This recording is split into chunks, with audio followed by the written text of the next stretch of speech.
Bien, muy buenas tardes. Me complace mucho darle la bienvenida a la última sesión del ciclo que iniciamos a mediados de septiembre con el Instituto Europeo de la Mediterránea acerca del cambio climático en el Mediterráneo, como ustedes lo han ido siguiendo a lo largo de estos meses, y hoy culminamos este ciclo con la con la última sesión, con un grafismo muy espectacular y muy atractivo, pero que esconde cosas mucho más complejas de las que actualmente nos amenazan en el Mediterráneo, a la vez que tenemos oportunidades que están a nuestro alcance si decidimos aprovecharlas. Bueno, hoy serán los temas que se discutirán en la sesión pertinente, y quiero agradecer simplemente a los ponentes su presencia, a la moderadora su función, y además veo que se ha puesto en el lugar adecuado para moderar a diestra y a siniestra. O sea, muchas gracias, y a todos ustedes les agradezco su presencia. Gracias.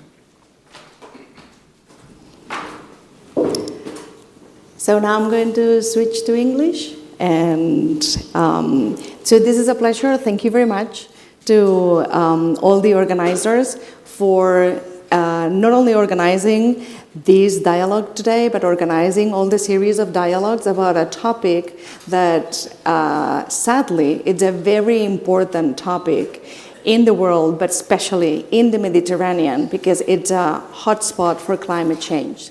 So here today with me we have Natalie Hilmy and Jason Hall-Spencer, and they're going to talk to us about fisheries in the Mediterranean. And this is especially relevant because, well, the sea, the Mediterranean Sea, it's embedded in our culture, in our Mediterranean culture. The sea is what unifies us all, but also fishing is what we've been doing for centuries.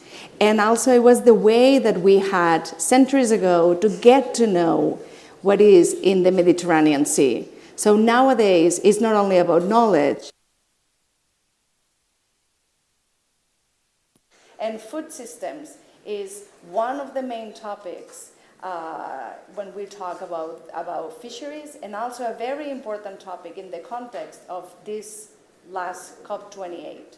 So I'm going to introduce both speakers. So their bios are impressive. So I'm just going to say one thing, and I'm going to let them introduce themselves in case they want to add something else. So Natalie is an expert in macroeconomy and international finances. And in 2010, she started working at the Scientific Center in Monaco. I don't know, Natalie, if you want to add something else to this? Maybe I can add that I'm also an IPCC lead author for the special report on the ocean and the cryosphere, and the main report, the AR6 in Working Group 2. Thank you. And Jason is a professor in marine biology, which I love because I'm also a marine biologist, in the University of Plymouth in the UK, also in the University of Tsukuba, I don't know if I pronounced that correctly, in Japan, and an adjunct professor at the University of Xiamen in China. So do you want to add something else to all of this impressive CV? Yes, sure. Well, I'm a marine biologist, and I've done nothing else all my life. I fell in love with it when I was a boy, and I've managed to make a career out of it. But one thing I do know is the Mediterranean is changing, and it's changing fast, because I've been coming here for decades now. I'm getting old, and I've seen big changes, and I see that the fact that there are problems that are happening now that we need to address. So it's a pleasure to be here to talk to you about it. So I think that between the two of them, we are going to get a really wide range of knowledge around what is happening in the Mediterranean in the context of climate change. I also know that they have presentations. So I'm going to let Natalie start. And with your presentation, we are going to just sit over there. So it's easier for you to present in case you want to use the... I better take this. Yeah. She's going to do the presentation in French.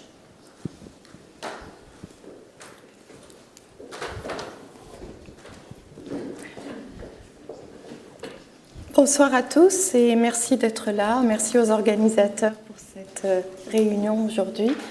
Je vais utiliser les résultats des rapports du GIEC et plus particulièrement le dernier rapport de synthèse qui a donc fait la synthèse des 6 rapports qui avaient eu pendant toute la durée du cycle 6. Donc ce qu'on peut constater, c'est que les courants actuels que nous voyons ne sont pas soutenables. Le monde actuel n'est pas équitable.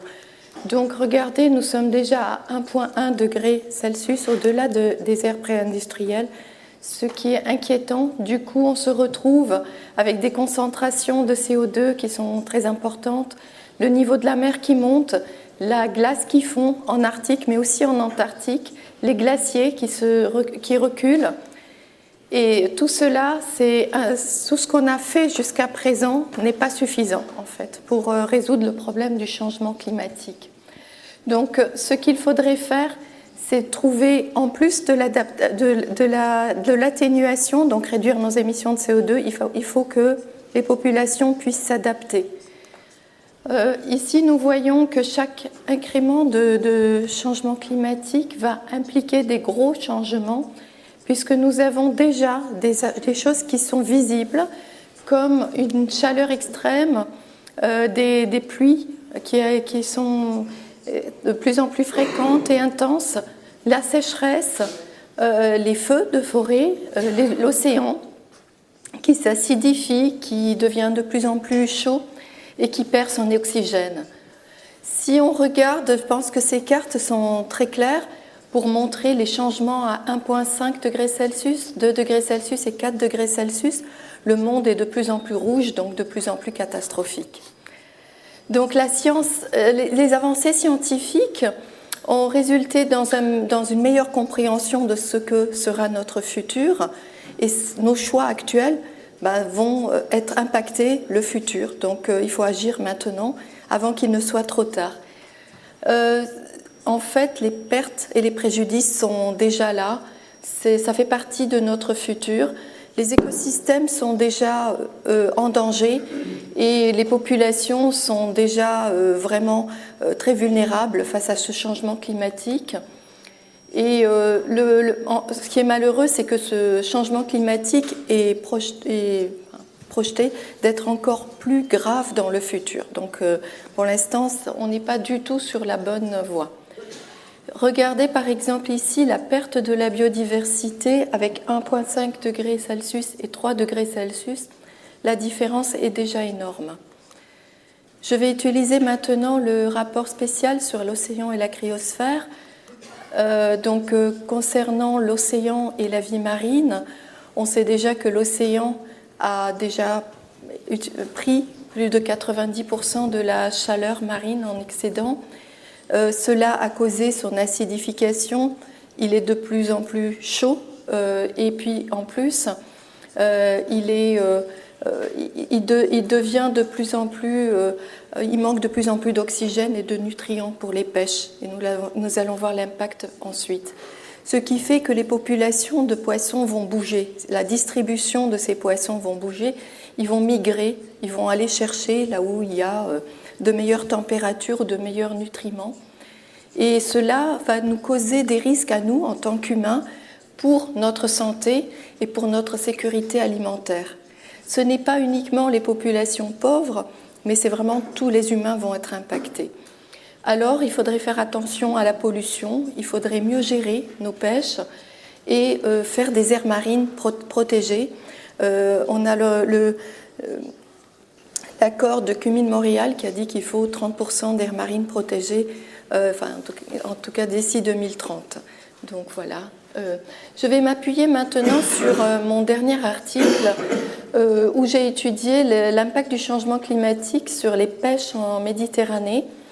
Alors pour cela, nous avons identifié les stocks de poissons, mais aussi les pays, puisque je suis macroéconomiste, donc je me suis intéressée aux pays de la Méditerranée pour voir quels étaient les pays les plus vulnérables quand les poissons vont bouger. Et pour cela, nous avons divisé avec mes co-auteurs la Méditerranée en 3 grandes zones. On a la zone du Nord, que vous voyez en rose, qui représente les pays européens. À l'est, nous avons donc les pays comme la Turquie, la Syrie, le Liban, Israël, la Palestine et Chypre.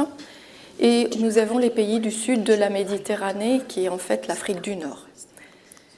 Nous avons étudié les poissons que nous avons étudiés, en fait, ont été sélectionnés parce que c'était les poissons qu'on capturait le plus. C'est les poissons qui ont une forte valeur commerciale. Donc, on n'a pas voulu regarder les poissons qui étaient les plus impactés par hasard. C'était vraiment celles qui avaient une valeur économique.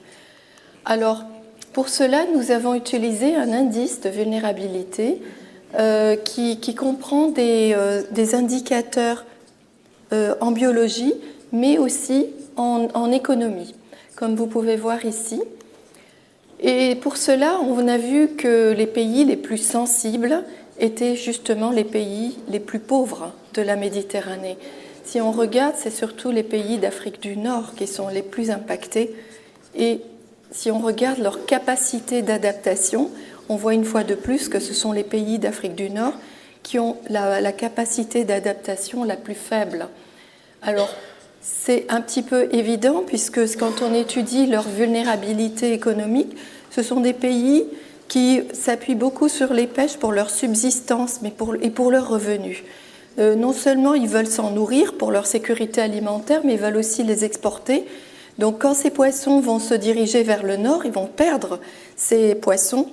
Et c'est donc toute une vulnérabilité qui va se rajouter. Alors ce sont des pays qui sont déjà impactés par des problèmes d'eau, par des problèmes de changement climatique beaucoup plus importants que l'Europe, qui a une capacité d'adaptation, on l'a vu dans la diapositive précédente, plus importante. Là, ce sont vraiment une vraie question de justice climatique qui se pose en fait.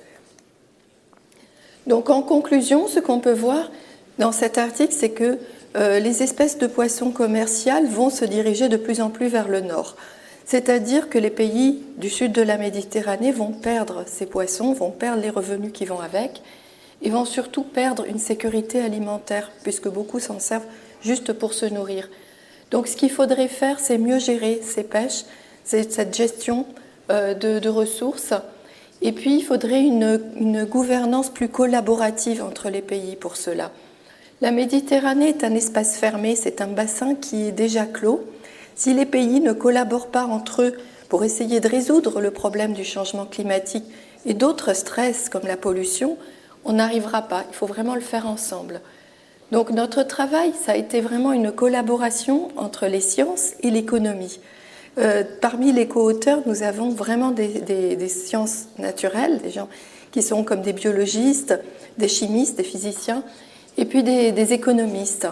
Et donc c'est pour ça que quand on a mis ensemble ces compétences, on a vu qu'on pouvait vraiment avoir des stratégies de gestion plus adaptatives dans la Méditerranée. Donc on peut aider les décideurs politiques et les parties prenantes à comprendre les problèmes en Méditerranée, autant d'un point de vue scientifique qu'économique. Et il faudrait aussi qu'on arrive à plus penser en prédiction. Et c'est pour ça que nous avons dans cet article un modèle. Par contre, pour bien tout intégrer dans notre modèle, nous avons constaté qu'il nous manque encore des données.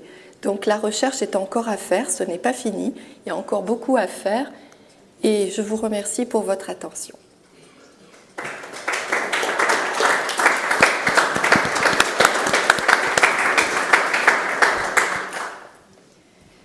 Thank you, Natalie. So what we are going to do now, because we think that is better for the discussion, is that Jason is going to present now his presentation, and then the three of us are going to sit there and we are going to ask all the questions, including your questions, if you have any.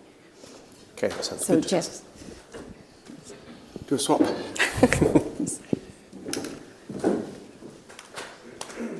Okay, good evening, everyone.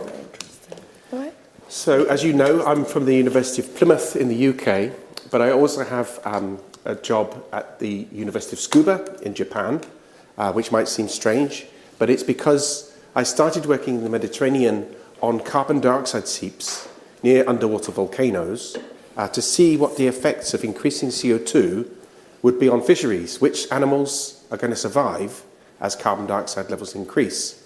And there are places around Italy and around Greece and around Spain where there are volcanoes with CO2 bubbling up through the seafloor, and you can see which animals can survive, which fish, which mollusks can survive. And so I'm doing this work now again in Japan because it also has underwater volcanoes. So that's the Japanese link. Okay, so this slide backs up what Natalie was saying, really, that it's getting real, it's getting obvious. Even if you used to think that global warming wasn't happening, you can tell the water, there's a lack of water in Barcelona. I was in Tunisia this summer, and it was unbearable because the electricity system wasn't able to cope with the air conditioning that was required to keep us comfortable, and it broke. So inside the apartments, it was more than 40 degrees centigrade. And the poor people in the street, obviously some of them were dying because of that. So since 1982, this graph is from, it's showing that all of the Mediterranean has warmed up. Okay, it's not a localized problem for Barcelona, it's the entire basin. And this is a rate of warming that's faster than was expected, and it's faster than is occurring in most other parts of the world. Now, I want to talk to you about how that's affecting the fauna of the sea. Okay, there's these two species of crab, one of which is the American blue crab, the other one is the Indo-Pacific blue crab. Now, both of these are warm water species, and they're spreading really quickly in the Mediterranean now. They don't belong here, they're not native to the region. The American blue crab obviously comes from the Atlantic coastline of the USA, Chesapeake Bay area. And the Indo-Pacific blue crab occurs throughout the Indo-Pacific, but it also occurs in the Red Sea. Now, they're both coming in. So this is now showing you the recent spread of the American blue crab. You can see it's pretty much everywhere, all up the coast of Spain, throughout Greece and so on. Okay? And it was introduced through ballast water. So when a ship needs to balance itself, when it offloads the cargo, it takes on water, and in that water, it would have taken some juveniles of blue crab and released it, perhaps in Naples, who knows where, but it spread through the Mediterranean. Whereas the Indo-Pacific blue crab has actually come through the Suez Canal. So you can see it's now very, very common in Tunisia, and I wouldn't be at all surprised if you start getting it along the coast of Spain very soon, because the waters around us are warming so quickly. The graphs are showing you where it occurs left or right, or north and south in the Mediterranean today, but you can see it is spreading. Now, with the help of the Food and Agriculture Organization, which is based in Rome, they realized that the Tunisian fishermen were losing their livelihoods because these crabs devastate the seabed habitats and eat the fish types that they need for their fisheries. So they've helped encourage investment from Asian countries like Korea to set up processing factories to develop a fishery for these two types of crab. Both of them are very aggressive. Both of them are highly opportunistic. Both feed on native species and impact local fishermen. And they've both got planktonic larvae, which do better when the water is warmer. They lay more eggs and the eggs spread further. There's greater survival as the ocean warms. And so this is an ongoing problem. And I don't have an answer for this, but the Italians, who have got fisheries that are based on the vongole, are really nervous about having a fishery supported by the FAO on their doorstep in Tunisia. Tunisia and Sicily are this close, and encouraging fishermen to use this species in a way that's sustainable. So instead of trying to collapse the stocks, they're trying to build the stocks of this invasive species, could cause enormous problems for people who've got industries based on growing these clams. I know you do this in Spain as well. So my main topic of being here is about these lionfish, because I've been involved with a European project looking at their spread in the Mediterranean. And before I forget the key points, this slide goes through them one by one. So the report says target lionfish quickly. If you want to deal with this problem, deal with them quickly. Rapidly develop opportunities for their commercial use. Change the law, because at the moment you're not allowed to use scuba equipment to catch these fish. So the law needs to change in Spain and other countries. Create a supply chain. So there's no point in a fisherman landing a fish if it can't get to the supermarkets. So there needs to be a chain, a business chain. Get people interested, give them opportunities to see and eat these organisms and take part in activities to manage them. Monitor them at sentinel locations, so places where you think they're going to spread. I'm worried about the gap between Tunisia and Sicily, because that's a bottleneck. If they start coming through fast, you're going to get them in Barcelona. Put them on the agenda for regional cooperation. It's no point in one country like Cyprus, for example, having a very good biosecurity program directed at reducing lionfish if their neighbours in Turkey or mainland Greece aren't involved. And then probably the most important for me is addressing the biosecurity problem in the Suez Canal. Because we know that's the route through which many, I'm talking hundreds and hundreds of species are coming through. It's like cutting an artery that joins the two ocean basins between the Red Sea and the Mediterranean Sea, and it's radically changing the biology of this region, exacerbated by warming, which encourages tropical and warm species. So this is disrupting ecosystems and impacting livelihoods, and really does highlight the problem we now face. Now, the Suez Canal, don't get me wrong, is a fantastic way of reducing carbon dioxide emissions, because instead of spending lots of money on diesel to go around Africa, you can trade in Barcelona with countries in the Middle East or the Far East through the canal. Perfect. That's great. But these ships are getting bigger, and you might have seen on the news a few years ago, one of those huge ships got stuck, right? So they're making the canal wider, they're making it deeper to allow the big ships to come through.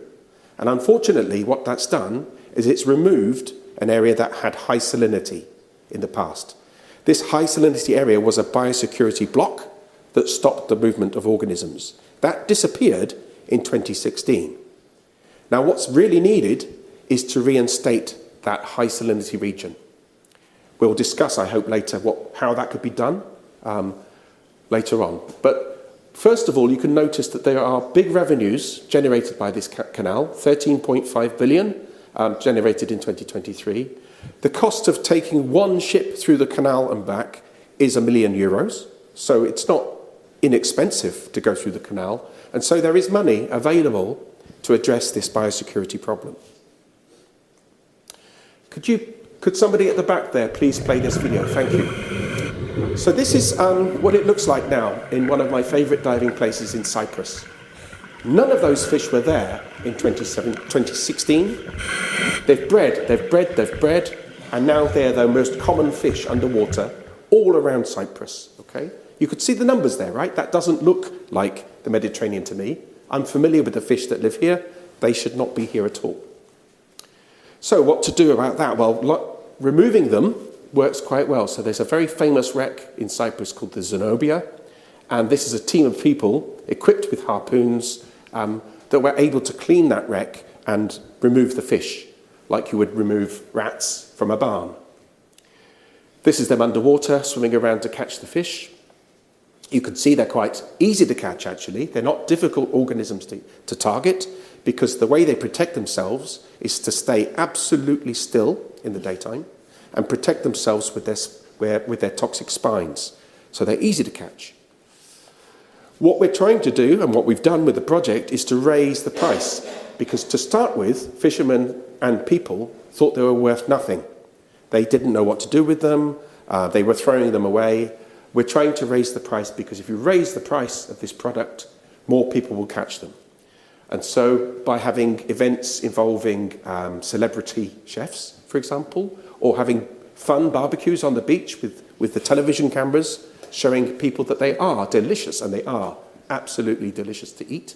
You can make ceviche, you can barbecue them, you can make fancy dishes, and that raises the price. So now this is an example from Cyprus showing them selling at 40 euros per kilogram. That's a good price. Here's a Spanish slide. If you've got good eyesight, you can read some of the Spanish on this slide. But what it's saying is lessons learnt about how to deal with this lionfish problem. Two red things at the bottom there are what you should not do.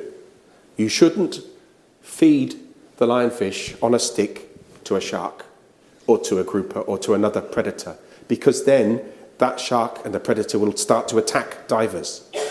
And what you shouldn't do is have bounties.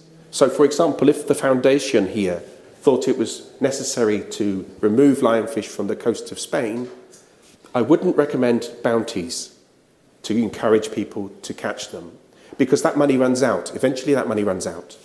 What you need to do instead is build social capital, create a group of people that want to do this for fun. And it is really good fun if you're like me. I like catching fish, I like eating fish. This is a fun activity. There are other things that need to happen as well. Coordination between countries, coordination within countries, a clear plan about what to do, and changing the law so that people can actually catch and deal with these fish. Obviously, divers can only go to a certain depth, and what's needed in deeper water where these fish live, they can live down to 100 meters, is some way of catching them from the deep. And this is our idea. So far, we've caught 0 fish using this idea. In Greece, they've caught 2, so they're 200% better than us. But the idea is you have a plastic lattice fence that attracts the fish. You don't need bait. They like an object to be close to, and then you pull that up at the end of the day and catch the fish. It is working in Florida, so it can work. We just don't know how to do it properly ourselves yet. Okay, so that's another way we can adapt the fisheries to cope with invasive species and climate change. Okay, so with that, I thank you for your attention. Thank you.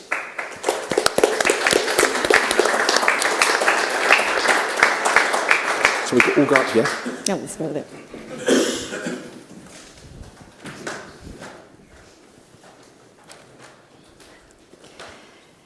So that was incredibly interesting, I have to say. I learned a ton. I have a lot of notes. And I think that is fascinating how both of you mention the cooperation between countries and that this is not exclusively a scientific problem or just a problem that we can tackle from the science. You both mentioned political issues like changing the law, but also economy, how to increase the price in the market of this fish, or like, and you, Natalie, also mentioned something very, very important, which is climate justice, and how to face all of this problem with climate change and fisheries. So building up on that, I wanted to ask you, so since we know that climate change is affecting the fisheries, and since we know that this is going to have an impact in the south that is different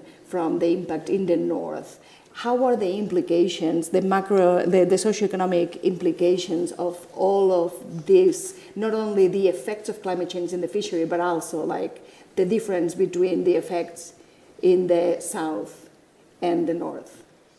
Je continue en français. You can do whatever Okay. you want. Just let me go for my... Okay, sorry. Thank you. Alors, il y a un problème de financement en fait, parce que on sait que déjà à la COP27, on a eu ce fonds de loss and damage, le perte et préjudice.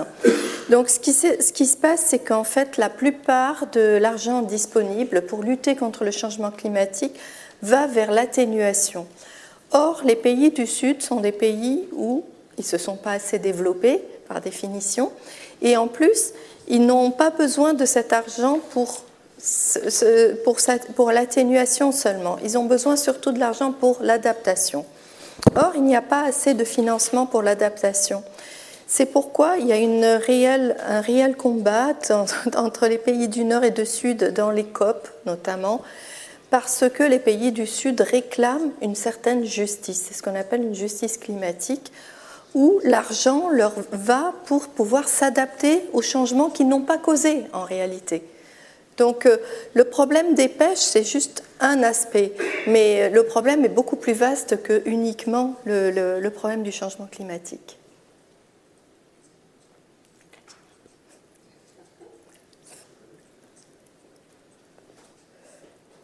Wait, I'm sorry, I'm catching up. That was very interesting. Thank you. And then I wanted to ask Jason about we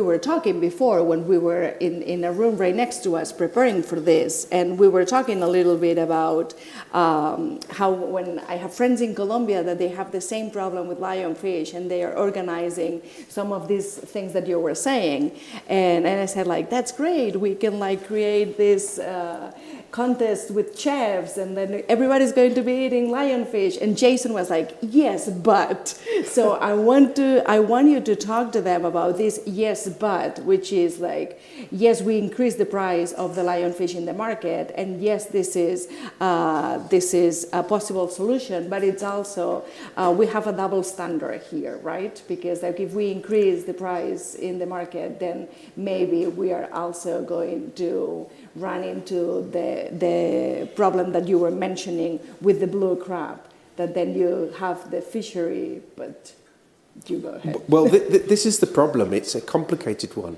I mean, as a marine biologist, it's pretty simple to my mind that you don't want the Mediterranean to change radically and biologically by invasive species, and you don't want to encourage the stocks of invasive species because it causes environmental damage. But that's kind of a simplistic scientific point of view, because then you get economists thinking, well, we could use this as a resource, okay? And other people saying, well, every organism is a God's creature, and why should some people decide we need to kill it in one place and not another, you know? So it goes beyond simple science. It goes into ethics, it goes into economics, and I must admit, I just focus on the biology, right? And for me, it's going to be impossible to clear out the Mediterranean of lionfish now. We hoped at the beginning in 2017 that we might be able to kill them enough quickly to reduce their reproduction. Now we call it the cat is out of the bag. There's no way that we can control this organism. So now we just have to cope with it. But I don't think it's a good idea to develop a fishery for it and try to fish it sustainably going forwards, because then there will be this perverse incentive to allow them to breed and allow them to reproduce and allow them to grow to bigger sizes so that they can look good on our dinner plates. But it's so difficult because the only people that can really reduce their population are the fishermen in the field. And so what do you do? And the example I gave, the blue crab, is this real dilemma obvious. So the country of Tunisia is poor. Its fishermen lost their income because of invasive crabs. The FAO thought, okay, well, how do we help them? Let's invite Korea and other countries to build processing factories to reduce the population of the crabs. But then the Koreans, they don't want to turn off that supply. The local fishermen don't want to turn off that supply. So in fact, they're now having minimum landing sizes. They're saying put the females back if they've got babies, and so on. They're protecting these crabs, which will not stay in Tunisia. They're going to go to Madrid. Not Madrid. That would be a miracle. Maybe not Madrid. Okay, Madrid is safe, but Barcelona and Naples, everywhere else. And the vongole fishery is, well, they're very nervous. Yeah. Because it's a massive source of income for local fishermen in Italy, and they're going like, what the hell are you doing, encouraging this invasive species on our doorstep? Yeah. This is also probably relating with climate justice, right? Maybe the North wants to invest in one type of solutions, and the South needs to invest in a different type of solutions because the needs are going to be different because our economies are different. So I don't know, you have any thoughts about that? In relation to adaptation, right? You were mentioning adaptation, which was a huge topic in this COP finally, I have to say.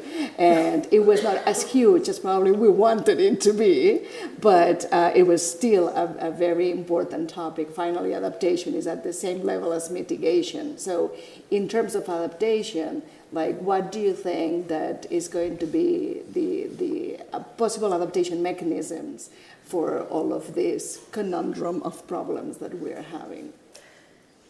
Quand on parle d'adaptation et de pêche, on pense facilement à la sécurité alimentaire. C'est de toute façon un des objectifs du développement durable et un des plus importants.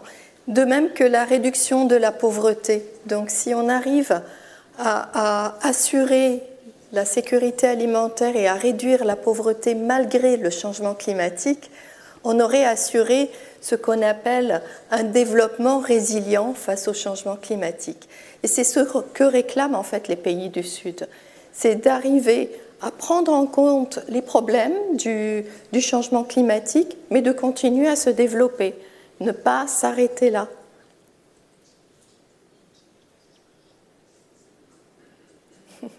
Very much, and also that's why another big issue or another big topic in this COP was like food systems and food security, because we need to be able to guarantee that absolutely everyone has food on the table, independently of the economy of the country. So, and talking about that, like. And having like a very down-to-earth question, how is that going to impact when I go to the supermarket or I go to the market? How is that going to impact the price on fish? And are we expecting this to have a high impact on customers? Ce qu'il faudrait, c'est une collaboration entre les pays, et notamment par rapport à la gestion des pêches, et fixer le prix des poissons. Jason l'a bien dit, c'est vraiment quelque chose de très important d'avoir un prix correct sur les pêches. Donc si les poissons changent, à ce moment-là, les espèces qui vont être pêchées vont aussi changer. Donc les gens vont se nourrir d'autres espèces. À ce moment-là, il faudrait que ces espèces soient mises au juste prix du marché et pas à un prix extrêmement bas parce que c'est un pays du Sud. C'est un petit peu le même problème qui se pose avec le carbone, le prix du carbone en fait, qui n'est pas le même sur le marché volontaire. Quand il s'agit d'un pays du Nord, comme l'Europe, il est à $100 la tonne, et les pays du Sud, ils démarrent à $5 la tonne. Donc il ne faudrait pas que ce soit pareil pour les poissons. Another topic for another dialogue is carbon markets. Just an idea, a suggestion. So, Jason, you mentioned something super interesting for me, which is the Suez Canal. And you mentioned, so because we were saying, right, like all of this like mix of crises, this polycrisis, it's not about science exclusively, it's about politics, geopolitics, economics. So you were mentioning the Suez Canal as the root of the problem, but it could also be the root of the solution, or what are the possible solutions that we can think about, or what are the challenges in terms of managing that root of the problem that is highly political? Well, countries like Egypt and Spain are having to build more desalination facilities because of drought, right? Mm-hmm. And I guess Barcelona is definitely going to be in a case where they have to get more fresh water from somewhere. And the product of a desalination plant is high salinity brine. Okay? Now, that's what's missing all of a sudden. Suddenly, brine is missing from the Suez Canal. That was doing a really good job of protecting Mediterranean fishermen, Mediterranean biodiversity from hemorrhaging. At the moment, it's hemorrhaging because that high salinity area is gone. And it would be, I think, I'm not an engineer, but I think it would be easy enough to reinstate a high salinity region because there are vast desalination plants in the Suez region and also the neighbouring areas. Mm-hmm. And we know how to pipe water, we know how to pipe gas, we know how to pipe oil. All you need is a pipe, and you need a section of the canal with high salinity, and that would stop the influx of more and more of these species. Now, some of them will be benign, but approximately 1 in 10 species, and there's already been 1,000, become invasive. Now, it's too late for lionfish, I admit, but you don't know what's coming next. You don't know what viruses, bacteria, other problems could come through from one ocean to another. Unexpected interactions between parasites and fish, for example, could come into contact with organisms that have never seen each other for all of their evolution and now being thrown together because the lack of salinity, high salinity in the Suez Canal. So I think there must be a solution. Now, I don't put the blame, don't get me wrong, I don't put the blame on Egypt to solve this problem. It's an international issue. In Spain, you benefit from shipping through that canal. So does the UK, right? And it was put there, and the very reason it was built was to increase trade and help Europe, okay? So I think the organisation and the discussion and the financing of solving this problem has to be international. Yeah. There needs to be collaboration. And of course, that region at the moment is very febrile. But you can't let a problem here divert you from another problem there too much, because then this gets out of control. So, that's what I think is the best solution to the problem, is collaborating and financing reinstating a high salinity part of the canal. I think that would be relatively a cheap thing to do, considering the billions that are made from transporting ships through the canal.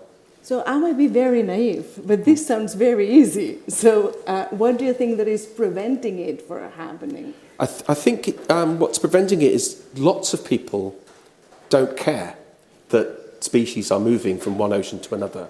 They think, well, so what? What's the problem? Okay. So I think because it's happening under the water, people are kind of unaware that it's causing such radical changes to the sea. The fishermen know it's happening because they can't catch what they used to catch. They're having to work out what the hell to do with these weird and wonderful fish they've never seen before, right? Some of them, by the way, which are toxic to eat. Yeah. Okay, they're poisonous. So they're not all delicious like the lionfish, but fortunately some are. But the point, I think the main reason why it hasn't happened so far is there's a denial that there's a problem in the first place, because almost always the authorities, like the United Nations, say, well, once an invasive species has arrived in the sea, there's nothing you can do about it, okay? But you can stop it happening in the first place, okay? So that's my argument. So once they're here, yes, I agree, it's almost impossible to kill them and deal with their population increase. But you can turn off the tap, which is the supply in the first place. And I think that's where focus needs to go. So, Natalie, do you think, like Jason, that like some people just don't care? And because it might be that some people, that's your impression as well. Je pense que les populations les plus inquiètes, ce sont effectivement les pêcheurs et les consommateurs de ces poissons qui voient l'évolution de la mer et ce qui se passe en dessous. Avec les régimes alimentaires actuels où on va de plus en plus vers des protéines venues de la mer et de moins en moins de protéines terrestres, de plus en plus de gens vont s'intéresser à ce qui se passe au fond de la mer et ils veulent quand même des poissons de bonne qualité. Peut-être, ça je ne sais pas, peut-être que les écosystèmes vont au bout d'un moment s'auto-réguler, comme il y a eu avec la toxifolia qui s'est développée énormément en Méditerranée, et puis à un moment elle a reculé. Donc est-ce que, ça c'est une question que j'aimerais poser à Jason, est-ce que ça peut arriver par exemple pour les lionfish?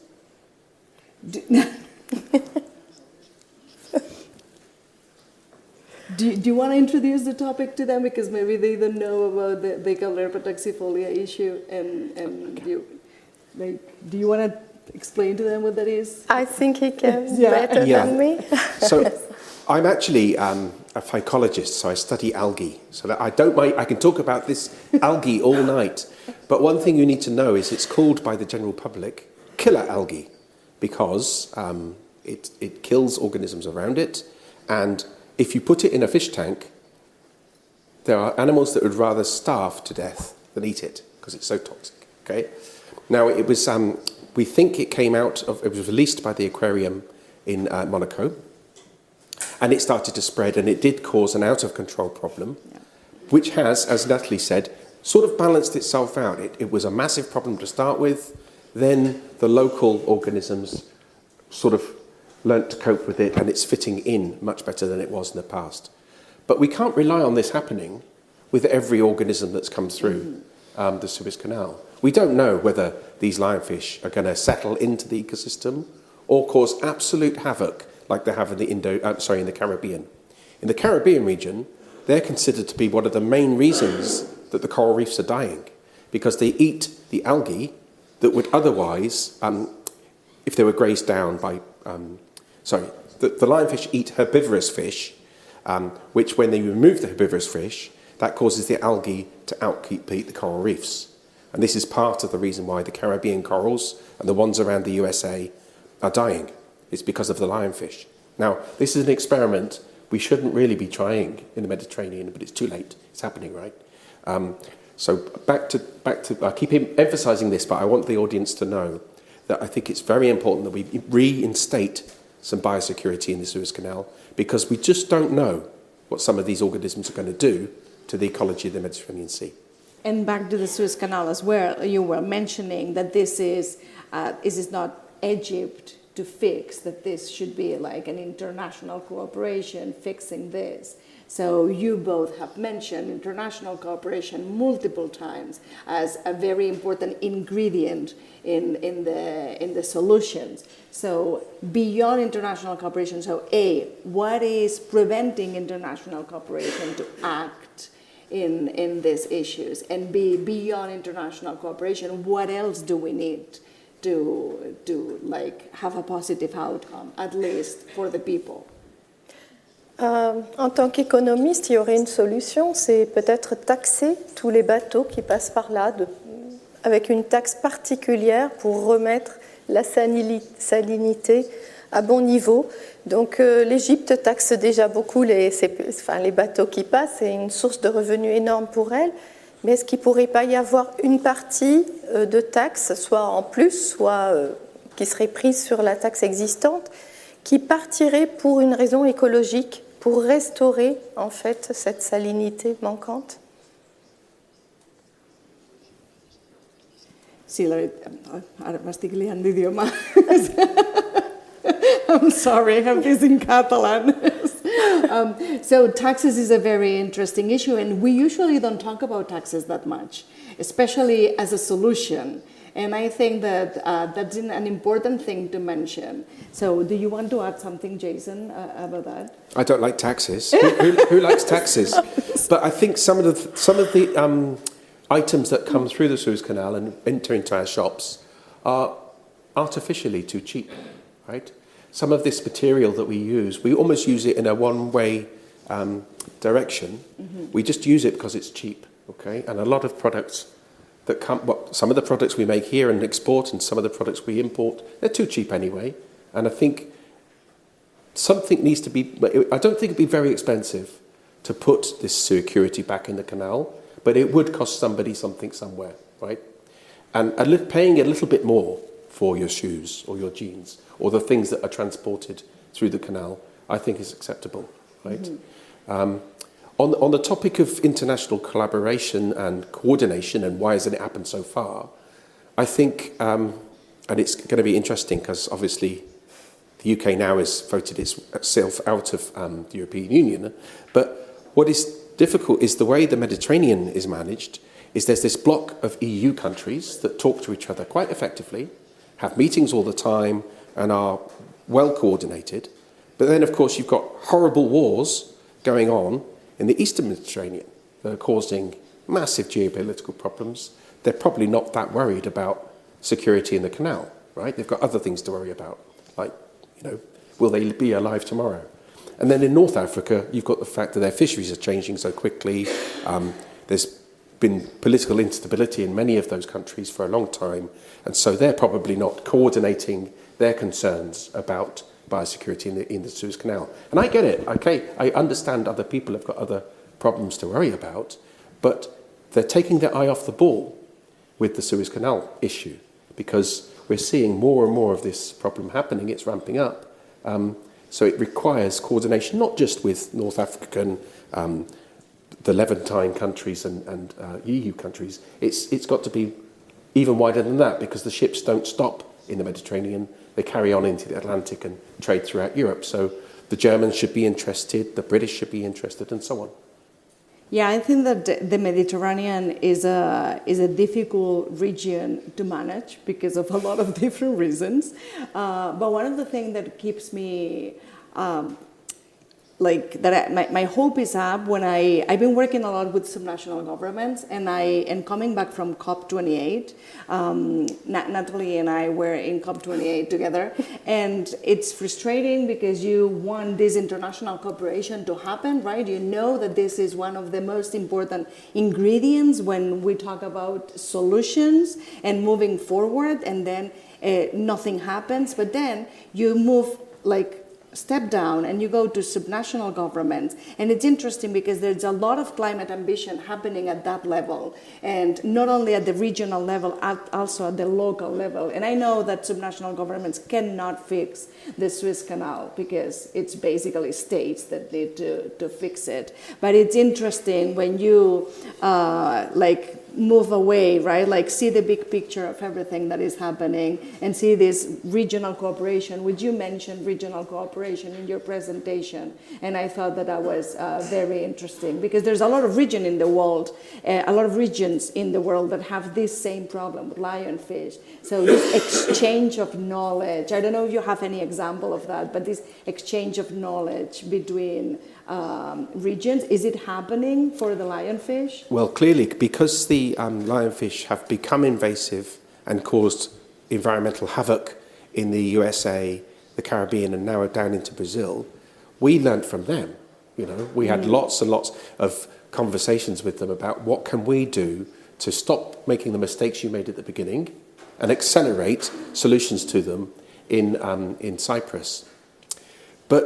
So that worked very well, this transatlantic collaboration and learning from their mistakes and cutting out the problems has worked very, very well. But then it worked well for the project, but then you zoom in on just the little island of Cyprus and there's big problems because the project was being run with the Greek part and they didn't want to collaborate with and talk to the occupied part. And so just on that tiny little island, the fish don't care, they can't see a barrier or a political problem, but even there was a lack of communication and a lack of learning, even over distances of 10 or 15 miles. Yeah. So it can work and globally, but then when you get down to neighbours, it can start to fall apart. Mm-hmm. I don't know, Natalie, if you have any examples of cooperation like that. Also, when we talk about the Mediterranean basin, we are always, and we talk about cooperation, we always have this mindset of the North helping the South, which I think that is interesting because in the climate context, the North is going to have the climate that the South has right now. So we can learn a lot from the South if we listen, right? So I don't know if you have anything else to say about that. Oui, je pense que déjà d'un point de vue scientifique, il y a une très bonne collaboration entre les pays du Nord et du Sud. Il y a beaucoup d'organismes autour de la Méditerranée qui travaillent ensemble déjà. Donc il y a ce lien collaboratif, pas uniquement entre les États, mais même entre les chercheurs, entre les différentes entreprises, où il y a déjà tout ça qui est mis en place.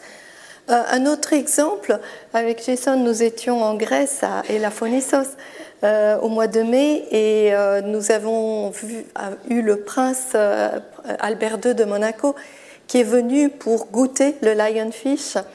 Et pour la fête nationale à Monaco, donc le 19 novembre, on a préparé le lionfish à la table princière. Donc voilà, c'est quelque chose qui se met en place aussi. Et donc les collaborations, c'est à tous les niveaux, c'est pas uniquement au niveau des États, ça peut être au niveau des personnes, des chercheurs et des individus. I have to say that I never tried the lionfish, but after this, I really want to.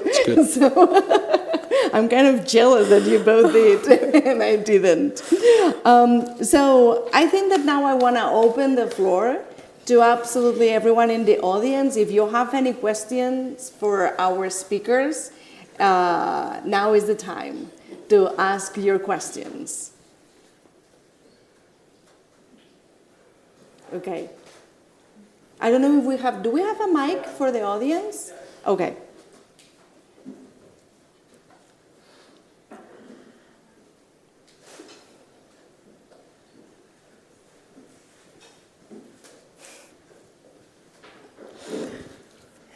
So thank you very much. Thank you.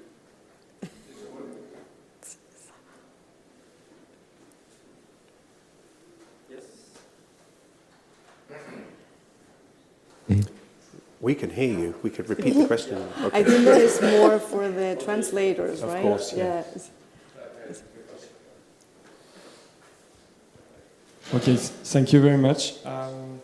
My question, coming back to the impacts of climate change on the fish stocks in the Mediterranean, we know that there will be more heat waves, and this will lead to more mass mortality of species, and on top of already pre-existing problems, it was overfishing of some species.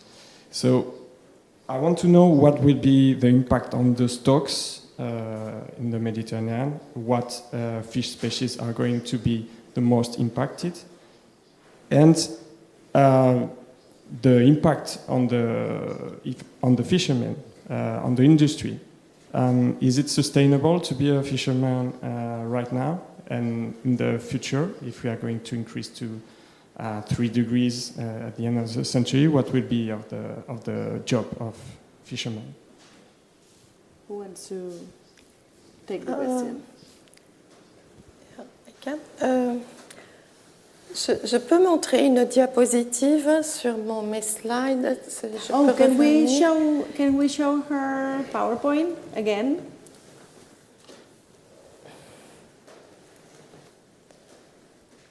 Podem passar el seu PowerPoint un altre cop, el de la Nathalie?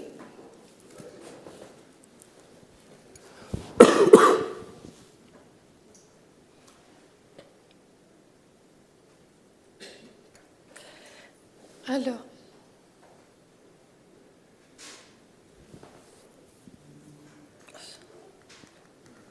ça se voit pas ici, mais en fait, j'avais un petit peu anticipé la question et j'avais mis tout à la fin donc, de ma présentation, voilà, j'avais mis ici les espèces de poissons qui sont plus impactées en Méditerranée.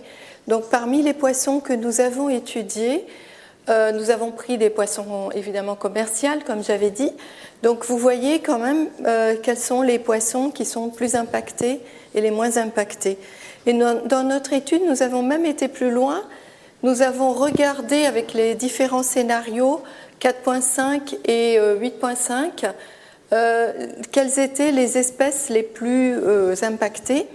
Donc, on a vu que les espèces demersales, par exemple, qui ont une forte valeur économique, étaient moins impactées, alors que les céphalopodes étaient les moins sensibles. Nous avons même placé dans les pays, si vous regardez, par exemple ici, les pélagiques sont les plus sensibles au Liban et en Égypte. Voilà, donc... Ici, vous voyez les sensibilités moins importantes en France, en Espagne et en Slovénie. Donc, c'est tout dans l'étude. Et comme ça, on peut faire des prévisions et voir quelles sont les espèces qui vont être plus impactées dans le futur, puisque là, on a vraiment pris des scénarios en utilisant les scénarios du GIEC. That's unfortunate because I love octopus. So do anyone has any follow-up question, or do you? Okay. Well, I would jump in. Oh, sorry. Yeah, I would jump in on this. Yeah. Yes. I just would like to jump in and say that although we do know some species will be more vulnerable than others, it would be a mistake to think that we won't be fishing in the future because of climate change, right? Because you can go to other places that are warmer than here. They still have fisheries, they can still feed themselves, right? It will just change, that's all. And what's required is to face a new reality that there will be different species here with different temperature tolerances, and so the fisheries and the food will change for sure. but the fishermen will have jobs, okay? They'll just have to adapt, and they'll have to adapt quickly. But fishermen that I know are very adaptable people, okay? So don't worry too much that you won't have any protein from the sea in the future, but it will change what types of protein we can get. I think we can be blinded by all of this talk of climate change and that stops us managing our fisheries properly, because at the moment the Mediterranean is unquestionably mismanaged, overfished, and has got a very low amount of top quality big organisms because of overexploitation. That needs to be addressed. I think people have talked about it since Jacques Cousteau was making his films, okay? That needs to be addressed. You're not going to get big fish populations and big amounts of food on the table if you keep overexploiting. You can, it's possible, despite climate change, if the fisheries are managed well. Je peux rajouter aussi qu'une des solutions serait l'aquaculture, mais une aquaculture soutenable. Donc à ce moment-là, les pêcheurs changeraient de métier, iront plus vers l'aquaculture plutôt que d'être de simples pêcheurs et capturer les poissons. We actually didn't talk that much about aquaculture, so it's interesting that you mentioned that, because it could be part of the solution, and it's something that we're already used to. So I don't know if you want to add something else, since we didn't really touch the topic that much. L'aquaculture, on sait déjà qu'elle est très importante en Égypte. Maintenant, il faut la rendre un peu plus soutenable parce qu'elle n'est pas assez, malheureusement. Mais elle existe déjà en Turquie aussi. Ils sont en train de la développer. Donc, je pense que ça fait partie des solutions à mettre en place. Donc, le métier du pêcheur va un petit peu changer, va s'adapter, on va dire. I think that we had another question, right? Yeah.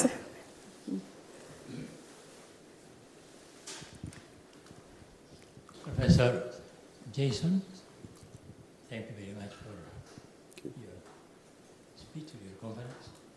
I would like to ask you a question. Could we be able to manage? Could we be able to manage well-managed fisheries in order to avoid the illegal immigrants coming from North Africa or maybe Senegal?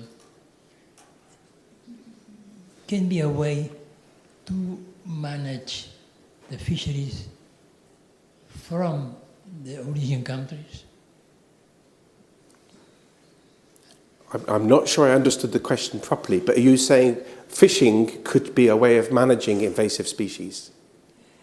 No? Migration from people from the south of the Mediterranean to the north, that maybe if we manage the fisheries in a more sustainable way, that's what I'm understanding, then we are preventing people looking for a better life to come to the north, because they are going to have a better life in their countries. Is that what you would? Right. Okay. I think, it's on the news all the time in the UK. I'm aware that the problem is more severe in Spain and in France and so on, but we're kind of obsessed with immigration in the UK. And I think it's always going to happen when there is inequality, and where there's some people that have a lot and some people that don't, and when there's wars. And so you're right, absolutely. If you can rebuild the economy and the stocks and the situation in the countries that people are fleeing from, then they won't want to flee in the first place, right? If you manage if they're able to manage their resources properly, then they will have no reason to want to try to escape. Right? So part of what we should do as marine scientists is help them adapt their situation to rebuild their stocks. But the choices aren't clear. They're not you must do this or you must do that. It has to be done in collaboration with the economists, with the fisheries scientists and so on.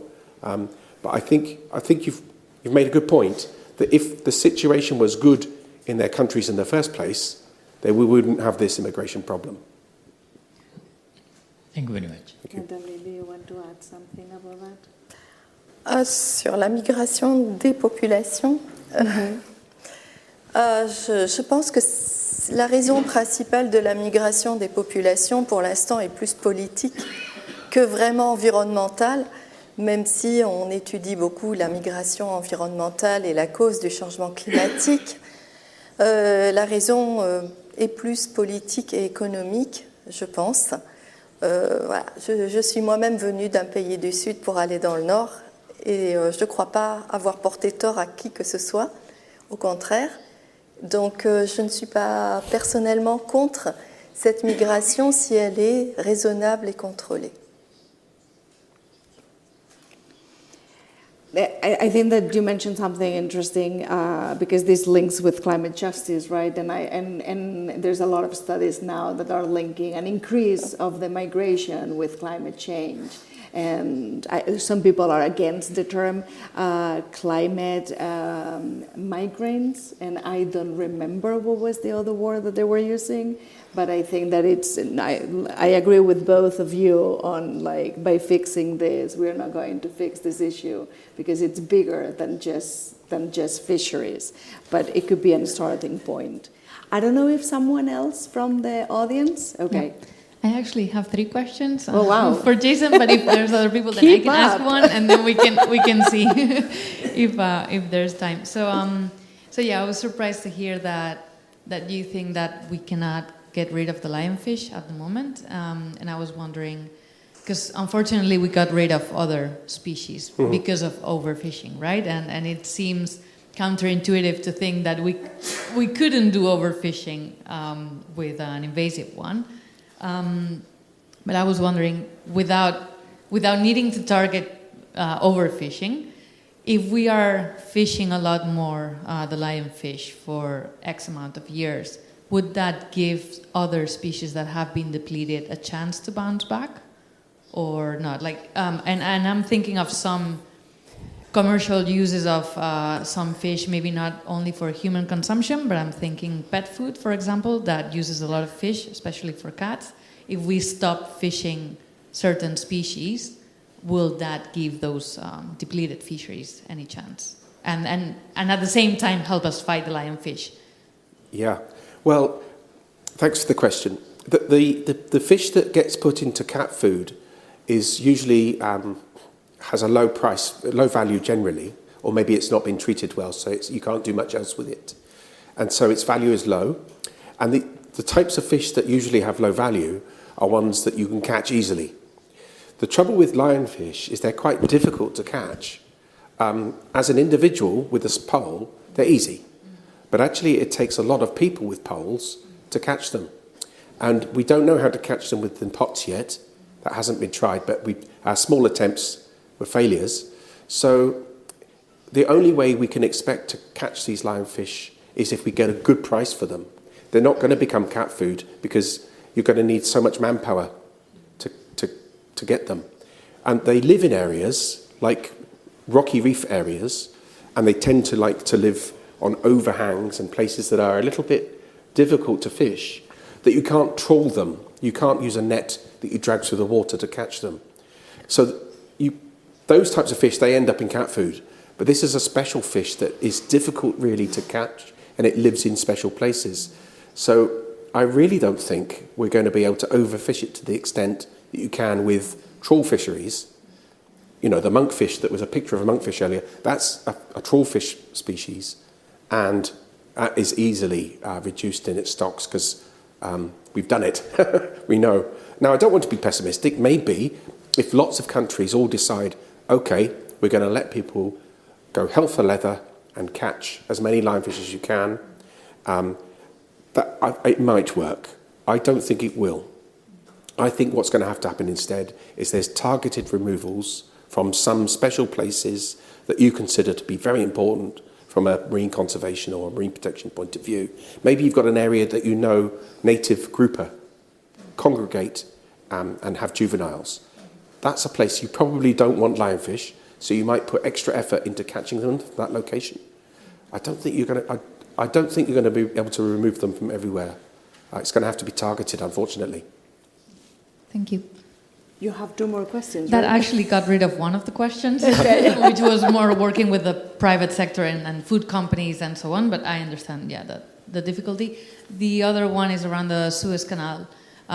What can we do? So I didn't know that, and I think that your idea, and probably there's many more scientists with like brilliant ideas that make sense. What can the citizens do, if anything? Like it is a problem that feels so far away from our area of influence, but once you know, kind of the natural question is, okay, no, how do we get involved? How can we say this matters to us? I don't know, honestly. I've been shouting about this for about 1 year now, and I've told the EU ministers, I've told my local politicians. They think, well, this is a problem for someone else. And it seems like everybody thinks it's a problem for someone else. And I don't know how to spark the action that's needed. I thought maybe the United Nations would be the best avenue to go through. But I worked with the United Nations office that's based in Tunisia, SPARAC it's called. It's to do with the management of invasive species. They won't even use the term Suez Canal and invasion in the same sentence. Politically, they won't admit it's a problem. So if the United Nations based in North Africa can't deal with it, I don't know who can. So I'm all ears to the room if anyone else has got ideas. Do you have any ideas, Natalie? I put you on the spot. If you don't have any, it's okay. Je n'ai pas de solution économique, mais d'un point de vue politique, mais je pense que de toute façon, le canal de Suez a quand même, comme l'a dit si bien Jason, évité beaucoup d'émissions de CO2, parce qu'au lieu que les bateaux fassent un grand tour et contournent l'Afrique, ils passent par ce canal, donc l'élargissement était quand même assez intéressant de ce point de vue, donc on a gagné en tant qu'émission de CO2. Est-ce qu'on ne pourrait pas, à ce moment-là, maintenant, comme tous les pays doivent être net zéro, est-ce qu'on ne pourrait pas utiliser cet argent qu'on aurait mis, au lieu de compenser les émissions de CO2, à essayer d'investir pour trouver une solution au problème qui vient de ce canal de Suez? So I think that we have time for just one more question, if there is one more question in the audience.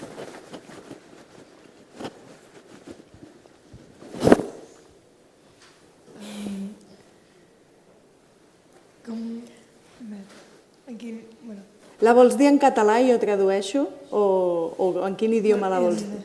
We could change the way boats are made to prevent this kind of migration of invasive species, or it's impossible because it's cheaper to build them the way they are built and not invest in améliorer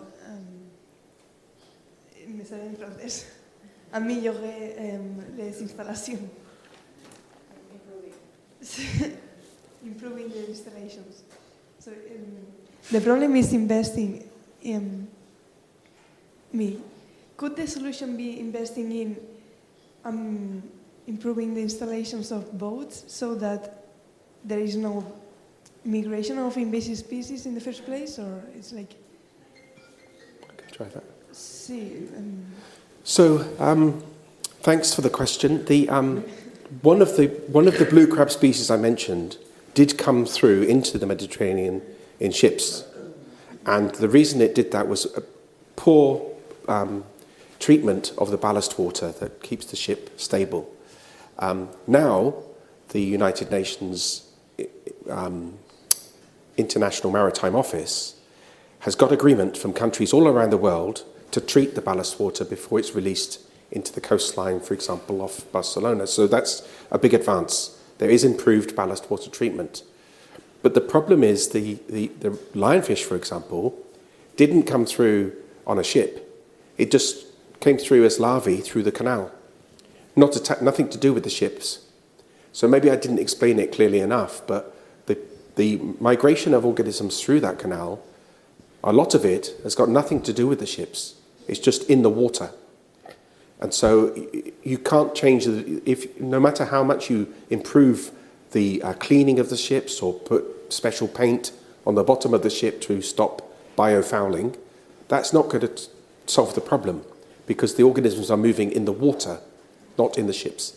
No, I thought about the algae that right now they are like invading the coast of Spain from the south, from Cádiz, and like this came from the Tarifa, and they are coming up, and because I studied them, and like I thought about this kind of problem in the boat.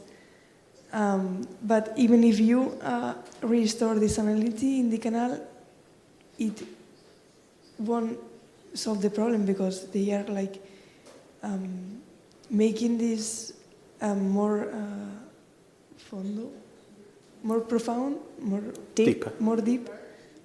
They're making it deeper, so the salinity won't stay the same in the place because there's like this exchange of waters.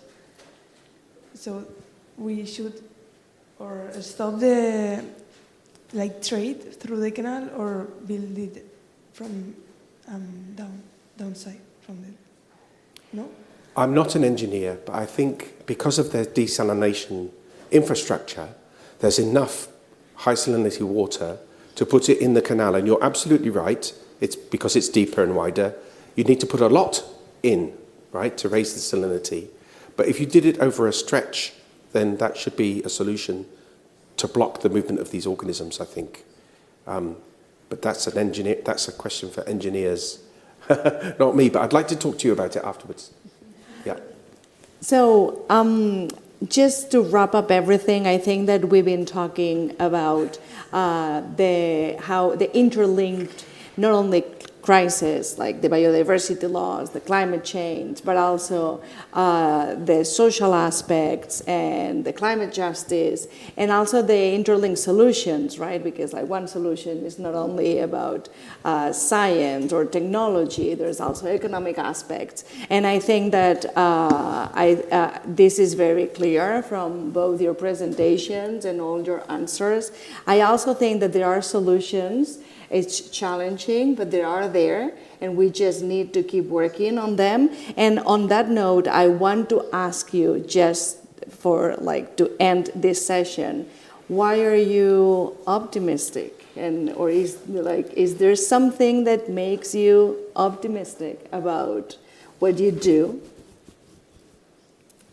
Je pense que les deux problèmes que nous avons évoqués, Jason et moi, sont liés en fait. Moi j'ai parlé de la migration des poissons, leur distribution qui allait changer dans la Méditerranée puisque les poissons vont remonter dans le nord avec le réchauffement climatique. Et Jason a parlé d'invasion des espèces nouvelles qui en fait prolifèrent à cause de ce changement climatique. Il y a une tropicalisation de la Méditerranée qui se fait avec ces poissons qui du coup trouvent un climat qui est aussi bon que la mer Rouge et qui se multiplient tranquillement en Méditerranée. Alors, est-ce que je suis optimiste ? On sort de la COP28. Il y a quand même un accord de sortir des énergies fossiles qui a été signé. Maintenant, entre la signature et l'action réelle sur le terrain, on sait qu'il y a un pas, mais on peut toujours espérer à la sortie de cette COP que voilà, on va dans la bonne direction. Transitioning away. What makes you optimistic, Jason? Well, on the COP topic, I went to the COP26 in Glasgow, and I came away quite disappointed about the amount of influence that the petrochemical and oil and gas industries have on trying to create an appetite for us to carry on burning CO2 and saying that they will come up with solutions that will fix the problem in the future and that they can continue picking up this oil and burning it. But on the optimistic point, the fact that the eyes of the world are on the Gulf states where this oil is being produced means that most people aren't stupid, right? So I teach students at university. They pretty much all know that we need to reduce CO2 emissions and reduce our reliance on hydrocarbons. They're the future. They're students. They give me optimism because they get it. They don't mind what the media is talking about. Yeah. They understand that the Gulf states are worried they can't sell their oil because they want more and more renewable energy. And that, of course, I'm optimistic. I took the train from Madrid to Barcelona yesterday. I saw lots of wind farms everywhere.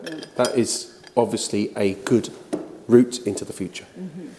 So thank you very much, both of you, for this amazing perspective on the topic, all your knowledge, your time, and also for sharing your hope for optimism. And now I'm going to give the floor to Mr. Jaume Lanaspa for the final closure. Right?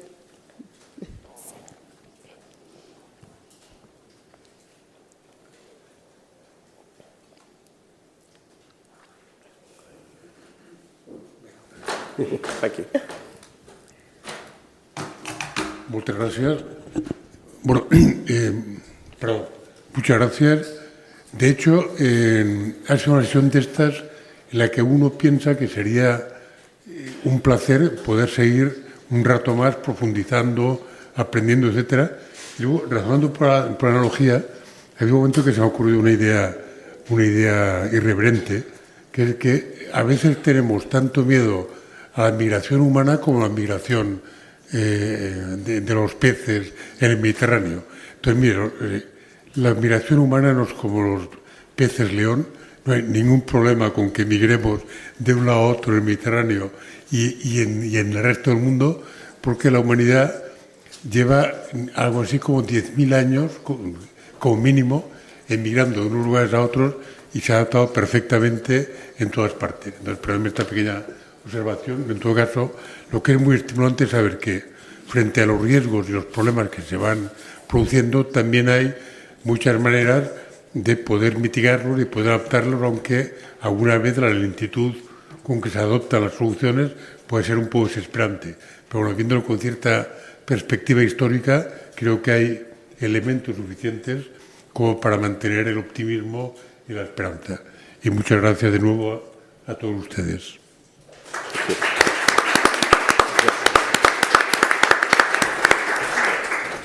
Thank you. Thank you. That was really, yeah. I loved it. Yeah. So another speech we have not finished yet. En tot cas, moltíssimes gràcies als convidats d'avui, a la moderadora, Alicia, i a la doctora Hilmi, al doctor Hall Spencer. Unes breus paraules abans de cedir el testimoni final al director del Consell Assessor del Desenvolupament Sostenible de Catalunya, que avui tenim l'honor que ens acompanyi, el senyor Arnau Caral, simplement en nom de l'Institut Europeu de la Mediterrani, atès que avui clausurem aquest cicle de Med Dialogues 2030, la tercera edició, que hem coorganitzat conjuntament amb el Club de Roma i amb la Fundació La Caixa, doncs agrair, òbviament, la magnífica disposició dels espais, del CaixaForum Macaya, l'enderesa i la simpatia i la cordialitat que sempre podem treballar amb el Jaume i el seu equip, i, òbviament, agrair a l'equip de l'IEMET, comandat per l'Antoine Prioual, que abans ha plantejat una pregunta molt interessant als ponents, i a més estem contents perquè cloem aquest tercer cicle dels Med Dialogues. El mateix dia ara es deia que la COP28 ha anunciat que finalment han arribat a un acord. No sabem quan les energies fòssils acabaran. Sabem que els acords de les COPs, i això em sembla que la doctora Hilmi en feia menció, no són vinculants, per tant no tenen els estats no tenen l'obligació d'implementar-los, no hi ha un calendari, però tenim un acord i això s'ha de posar en valor de 200 països i, vaja, òbviament les institucions que estem aquí representades continuarem fent la nostra feina, la nostra tasca. Aquest cicle anava sobre les mesures o les polítiques d'adaptació al Mediterrani perquè és en definitiva la gran assignatura pendent i jo crec que al llarg d'aquestes 6 sessions, parlant sobre l'impacte de l'augment de les temperatures, parlant sobre l'impacte a les zones costeres, sobre l'impacte a les ciutats, a l'agricultura, avui a la pesca, hem pogut, diguem-ne, veure, analitzar amb ponents, tots ells de gran renom, amb un podríem dir, equilibri de gènere exemplar en aquesta edició, que per nosaltres això també és un element molt important. Hem pogut analitzar com els diferents països riberencs de la Mediterrània s'adapten al canvi climàtic, i aquí estem. I com que, malgrat que avui estem contents perquè hi ha aquest acord de la COP28, sabem que demà continuarem patint, malauradament, els estralls i els efectes del canvi climàtic, a la propera edició dels Met Dialogues l'any vinent, esperem que a partir de mitjans de l'any vinent podrem analitzar l'impacte del canvi climàtic i els avenços en la sostenibilitat des d'un altre angle. Per tant, moltíssimes gràcies per la seva assistència, i ara sí, té la paraula final el director del CAT. Moltes gràcies.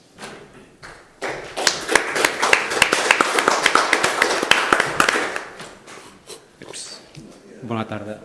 La traducció simultània en català funciona? Sí, Estava funciona bé? Sí. Doncs això, bona tarda, seré breu perquè crec que tothom està marxant, diguem-ne.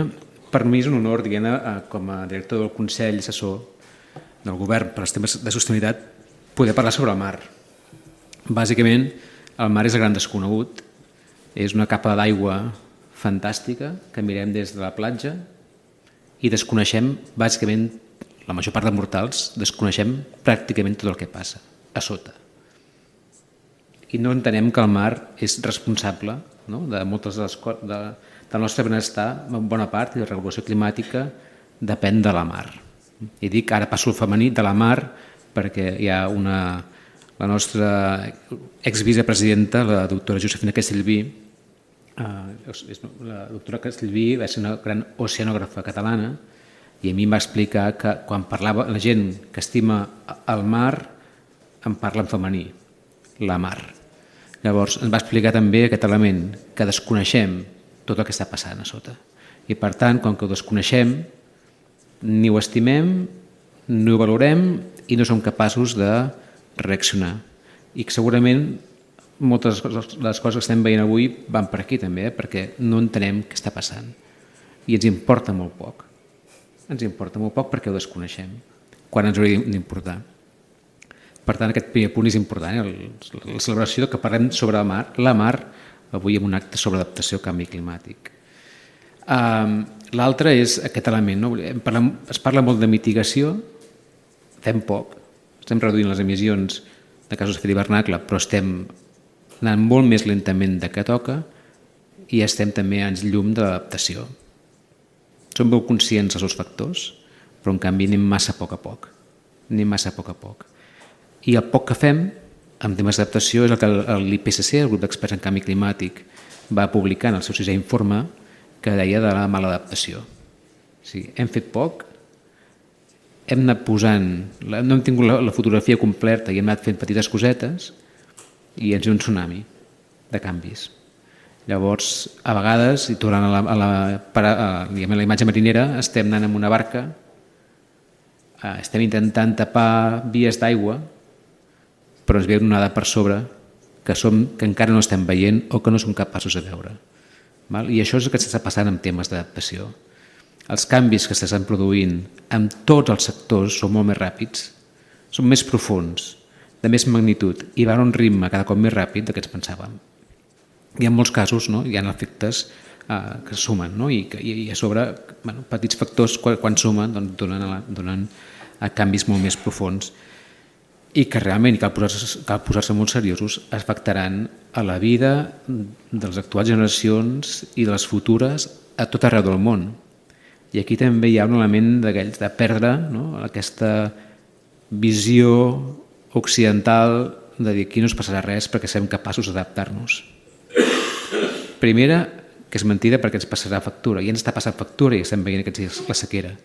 Però és que a part, també des del punt de vista de justícia social, en els països, diguem-ne, rics, tenim àmplies parts de la nostra població que no té la capacitat, no té els mitjans d'adaptar-se com tenen altres, i per tant viuran de forma molt més cruenta alguns d'aquests impactes. Per tant, el canvi climàtic ens afecta i ens afectarà a tots, però especialment a aquelles persones més vulnerables i als països més vulnerables. I per tant aquí hem de tenir molt clar que ens estem jugant. I hem d'entendre que el món canvia i que és molt difícil explicar a la gent que el món canvia. I que la imatge que tenim fixada mentalment del món actual no serà... costa molt de canviar. I per tant que l'adaptació és molt profunda. És deixar de poder fer coses i de deixar hàbits i de deixar imatges que teníem idealitzades com a societat. I això implica una adaptació mental. Per tant, és l'adaptació davant de l'economia i dels temes més estructurals de la nostra societat, però sobretot depèn d'un canvi mental. I això és la part segurament més difícil de fer. I això ens està passant amb molts temes. Més temes que lliguen. Avui parlàvem molt de la COP. Jo crec que no sé si, Roger, has tingut algun element, has provocat que la COP es posposés un dia perquè coincidís amb l'acte. Entenc que sí, i t'agraeixo. Però realment el que ens ha passat a la COP, segurament la part més positiva, la part optimista, és que hi ha acord. Si no hi hagués hagut acord a Dubai, hi hagués hagut un problema. Però sota aquesta paraula, sota aquesta frase, són 190 estats que han signat aquest document, que són 196 punts, són 196 articles. On la part en la qual ens agafem és que deixem enrere els combustibles fòssils. Però pel que he llegit així molt ràpidament es fa molta referència al carbó, es fa molt poca referència al petroli. I aquest és un element. I a part, el que ens trobem és que van sortint altres energies de transició, combustibles de transició, vull dir que no és tot. No hem de sortir d'aquí anant a buscar ampolles de cava i fer una festa per celebrar el que s'ha acordat avui. Hi ha molt marge encara de millora. I aquí hi ha un altre element, passen coses a la COP. Avui a la COP ha passat, hi ha assignatura, durant aquests dies hi ha hagut acords importants, hem posat l'alimentació, hem posat la salut, per primera vegada en una COP s'ha parlat de salut i els efectes de la salut, del canvi climàtic sobre la salut, i això és molt important. Però més enllà del que passa a la COP hi ha molta feina per fer, fora de la COP, a nivell dels estats, a nivell europeu, a nivell dels estats, a nivell de les regions i a nivell local. Moltes vegades tenim aquesta tendència a pensar el que passa a la COP, és com un blanc i negre. Si la COP no hi ha acords, en on s'enfonsa, quan la major part de les emissions les estem produint nosaltres amb el nostre dia a dia. Per tant, quan analitzeu aquest impacte de la COP, és avaluació positiva perquè hi ha acord, molts llums i ombres, però malgrat tot la feina comença per Barcelona, i comença per Catalunya i comença per... Llavors això és important tenir-ho en compte. Com que soc una mica impresentable, he començat sense agrair a les institucions organitzadores, l'IEMET i l'oficina del Club de Roma Barcelona per la invitació. Però volia fer mica aposta, és a dir, per mi aquesta invitació és important, perquè bàsicament ja fa uns quants anys que estem col·laborant amb aquests diàlegs pel 2030, i bàsicament el CATS, però també el MEDEC, que és el grup d'experts en canvi climàtic a la Mediterrani, han estat convidats cada any a assistir-hi. Sigui a través meu o sigui, per exemple, aquest any hi havia molts dels ponents eren membres d'aquesta plataforma, que és el MEDEC. Bàsicament, què estem intentant fer nosaltres amb el MEDEC i amb el CATS? Intentar que la ciència, que el coneixement científic arribi a la taula de les persones que han de prendre decisions. Tenim milers d'informes científics publicats, ens falta acció.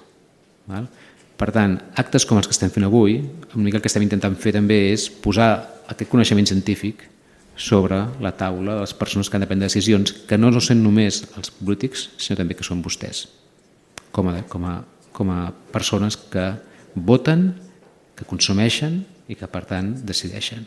Fan política en aquest sentit.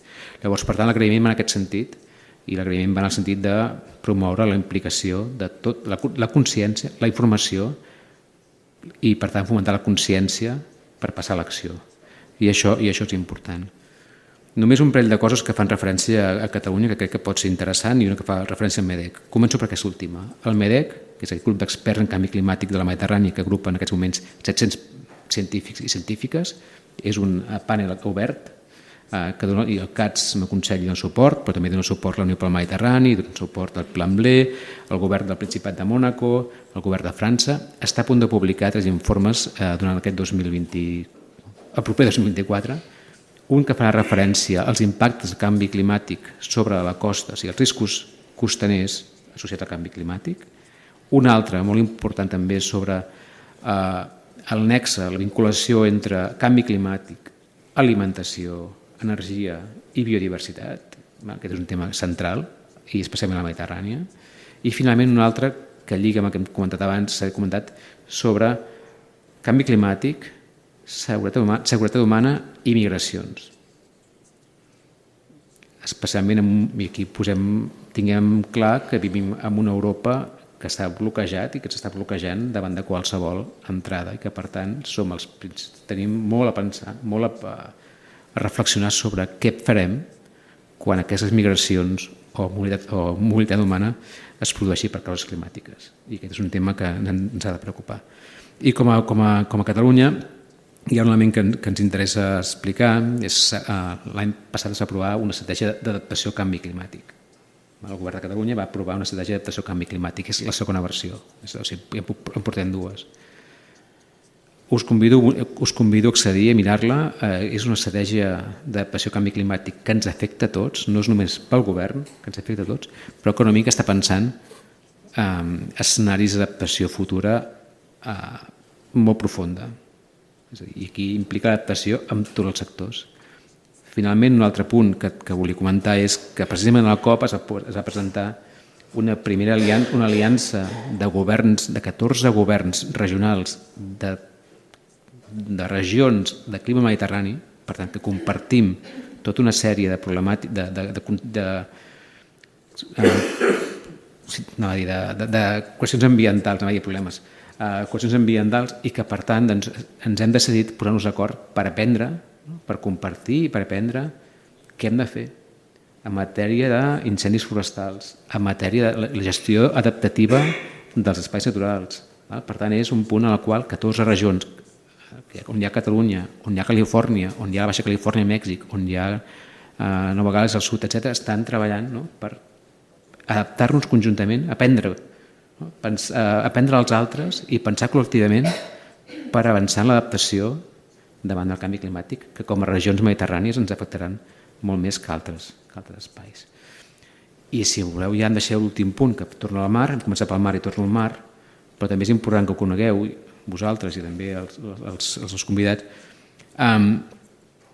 Des de fa uns parell o 3 anys, des de Catalunya s'ha començat amb un procés de cogestió marítima, cogestió pesquera primer, per també començar a treballar des de l'administració amb el món científic i amb els pescadors per intentar veure com podríem treballar plegats per gestionar millor els estocs de pesca.